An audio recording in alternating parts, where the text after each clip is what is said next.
Johnson stood up and blocked it in the Senate. Donald Trump said nothing, tweeted nothing, did nothing. He said in here also about the anti-lynching bill. Same thing. Senator Rand Paul of Kentucky stood up, blocked it in the Senate. Donald Trump said nothing, did nothing. He in here talks about prosecute the KKK and Antifa. Hell, when they had the debate with Joe Biden, he tried to shut Joe Biden down when he was quoting Christopher Wray, the FBI director, who said the greatest threat of terrorism in America is white domestic terrorism. But the thing is, when I was sitting here, and again, I looked in May. No, hold on one second. But here's my point. In May, when the Biden this is what it's called, the Lift Every Voice, the Biden Plan for Black America, I went through the entire plan and broke it down. Then I went through the Trump Platinum Plan and broke it all down. The issue for me is that when it comes to Trump's plan, there's no specificity. There just simply isn't. Even when you talk about programs, I will say when I go through Biden's program, when he's talking about state small business credit initiative, expand new markets tax credit, improve and expand the SBA programs that most effectively support black-owned businesses, and laying things out that are specifics, that's the deal. I'm looking at a 22-page plan from Biden and a 1-page plan for Trump, and I'm sitting there going, and I went through Trump's plan, I'm like, there's nothing there. It's a lot of words. Not really, because it's only 1 page. But the deal is, I'm like, dude, you've been the president. You want to make this whole deal how...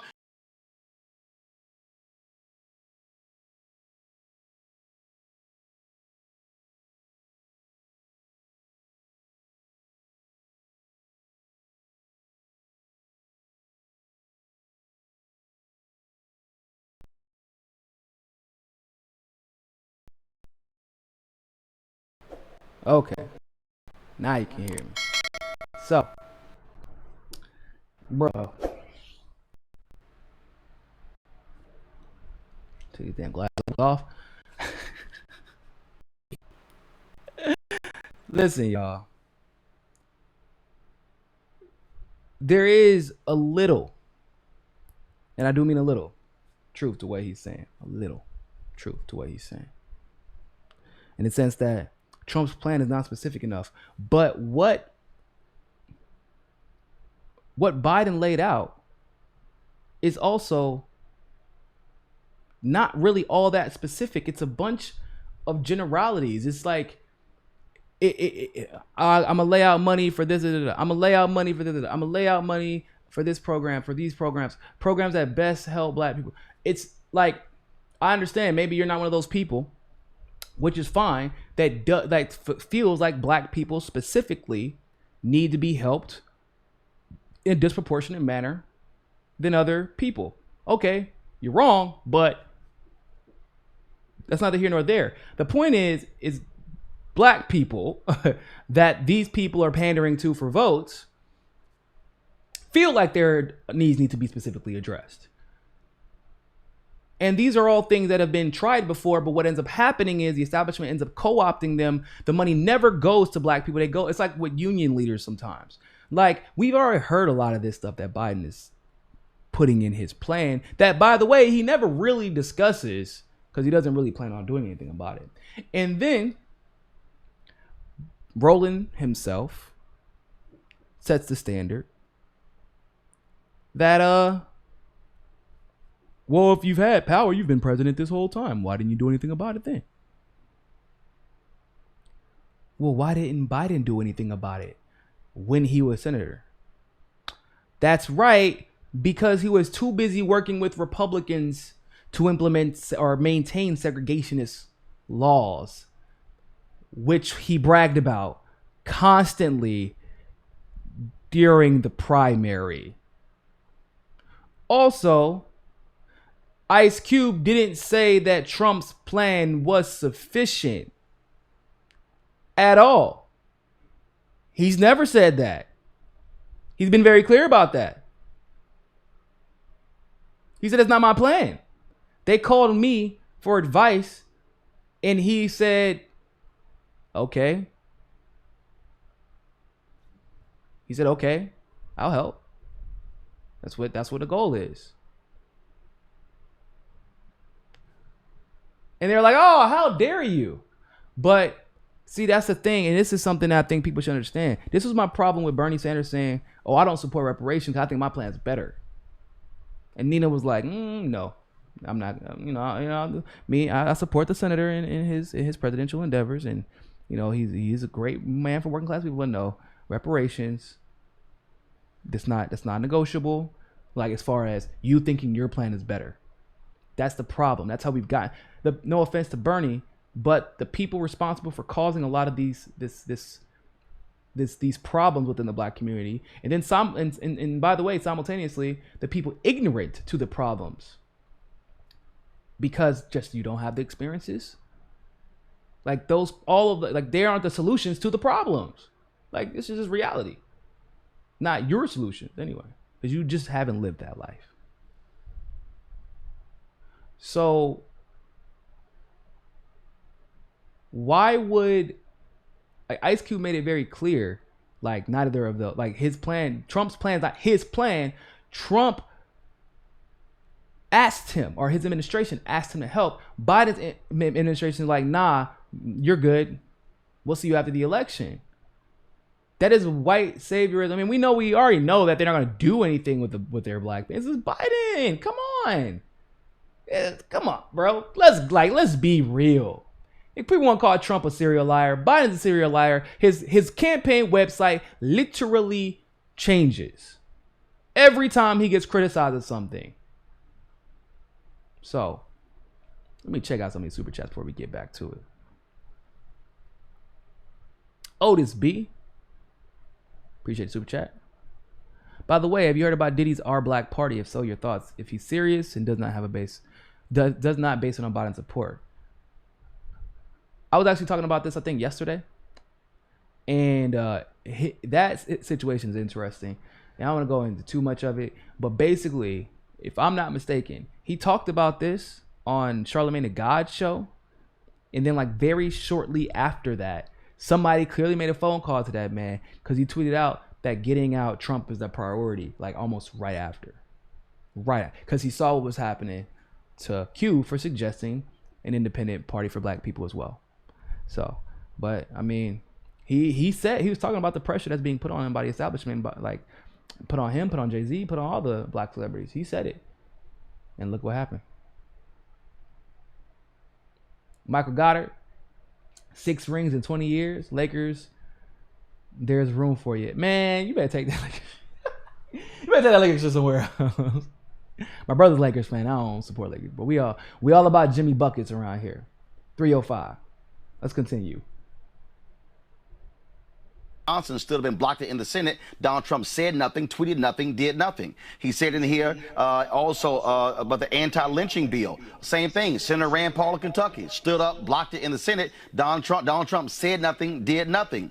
He in here talks about prosecute the KKK and Antifa. Hell, when they had the debate with Joe Biden, he tried to shut Joe Biden down when he was quoting Christopher Wray, the FBI director, who said the greatest threat of terrorism in America is white domestic terrorism. But the thing is, when I was sitting here, and again, I looked in May. No, hold on one second. But here's my point. In May, when the Biden this is what it's called, the Lift Every Voice, the Biden Plan for Black America, I went through the entire plan and broke it down. Then I went through the Trump Platinum Plan and broke it all down. The issue for me is that when it comes to Trump's plan, there's no specificity. There just simply isn't. Even when you talk about programs, I will say when I go through Biden's program, when he's talking about state small business credit initiative, expand new markets tax credit, improve and expand the SBA programs that most effectively support black-owned businesses, and laying things out that are specifics, that's the deal. I'm looking at a 22-page plan from Biden and a 1-page plan for Trump, and I'm sitting there going, By the way, I think it's pretty clear Roland was merely trying to promote Joe Biden by bringing Ice Cube on his show. This isn't even this isn't even addressing what Ice Cube was talking about. I don't know if y'all realize. This is kind of like gaslighting. It's a little bit of gaslighting going on. Once again, never talked about. He's like, I didn't say I supported either of their plans. I answered a call, bro. What are you talking about? And Cube, once again, talks about that in the original video that he did on Twitter. Bro, I don't want to hear that. Like, when black people try to help you out you called me to tell me after the election. You called me to tell me after the election. You called me to tell you, don't expect nothing from me. Like, bro, the audacity. You called me to tell you don't expect anything from me until after the election. Why'd you even call me for? Come on, bro. And I went through Trump's plan. I'm like, there's nothing there. It's a lot of words. Not really, because it's only one page. But the deal is, I'm like, dude, you being the president, you want to make this whole deal how you ushered in economic prosperity, which really all started under Obama beginning in 2010. But it is lacking. Do you? Economic prosperity. Yeah, both Roland Martin and Donald Trump are full of shit about that. Believe that the Trump campaign greatly overstated your involvement for the purpose of them being able to say, we have attached ourselves to Ice Cube? Did you believe that you were used politically for their purposes as opposed to really what happened? The irony. Look, I knew whoever I engaged with would use that politically. I don't care about that part. The part I care about is getting something done. Look, my plan is called the Contract with Black America. So all of them lacking when it comes to that. So that's what I'm pushing. So anybody who's going to implement those plans into their plan, then I'm going to take a look at it. But both plans are lacking, and that's why we become educated voters for real, and then you pick who you want to pick. But at the end of the day, for us not to engage with both sides of the aisle to fix this, which I think is an American problem, that to me ain't gonna help us in the end. Man, that's beautifully stated. That's it. That's what it all comes down to, bro. Like, I don't feel like it's that complicated. I do not feel like it's that complicated. How can you not engage with both sides? Do we still, like, I am a progressive and I'm an independent. And I went on Jack Pozobic's show to talk about things that affect black progressives and independents and black people in general. I engage still with the Democratic primary, with what I expect from them, because why wouldn't I? They're trying to achieve power in the country that I live in and ask for my vote. I hold Donald Trump accountable and I tell him what he should be doing.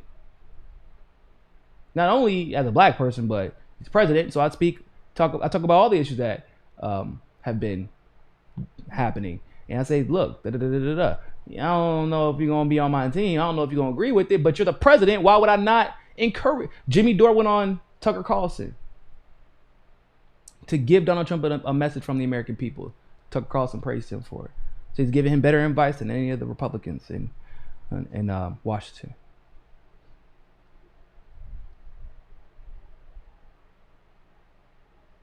Why wouldn't you engage with all sides? And for black people, if we've gotten, the only time we've ever gotten anything in this country is by making demands and then engaging both sides. Somebody called you from the White House and asked for input on their plan. Like, you just don't answer the phone? That's so crazy, because LeBron ain't have no problem answering the phone when Obama calls, even though he's responsible for open market slavery in Libya. He ain't got no problem answering the phone, even though he fake sipping Flint water, since Roland wants to go down a goddamn list of things that the presidents should have, would have, could have done while being president, while being vice president, while being senator. Had no problem. This is what I like to call selective blackness. That's what I call it. Selective blackness. You pretend to care about black issues and the black experience whenever your pockets and your clout is about to be potentially affected by you not caring and not speaking out. Some people may call this the Shaun King effect.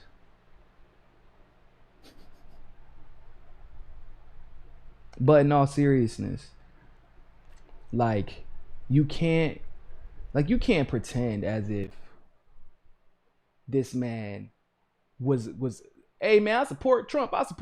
Oh man, I can't wait till he puts it. That's not what he said. That's not what he said. And what he left out is like, if you're gonna talk trash about Trump, then you gotta bring up the First Step Act. You gotta bring up the fact that he brought the Tuskegee Airmen to his to the whatchamacallit. Yeah, of course it's political. Everything that these people do is political. It's for political gain. Yes. But guess what? For the first time or a long time, for a lot of black Americans, somebody had us up front not to talk about how pitiful we are, but to celebrate great things that we have done in this nation. And that is a rarity in situations like that. Usually in the middle of an election, we get paraded around as props for the Oppression Olympics. But like bringing up the Tuskegee Airmen,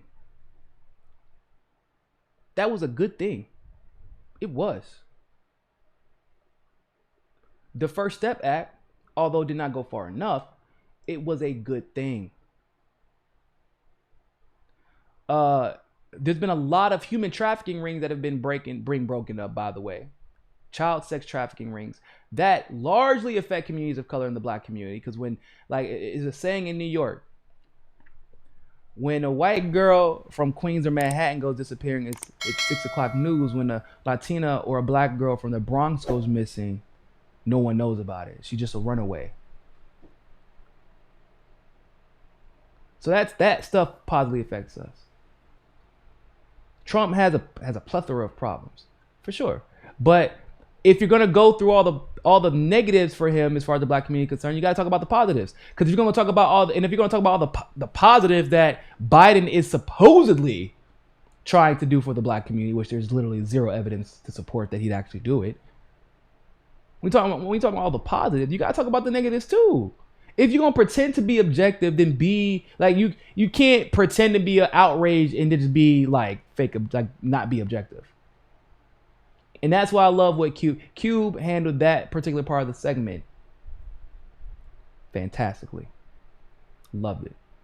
Michael Goddard, these celebrities telling us what to do is comical. Ain't that the damn truth? That's a damn truth. But it's just, oh, man.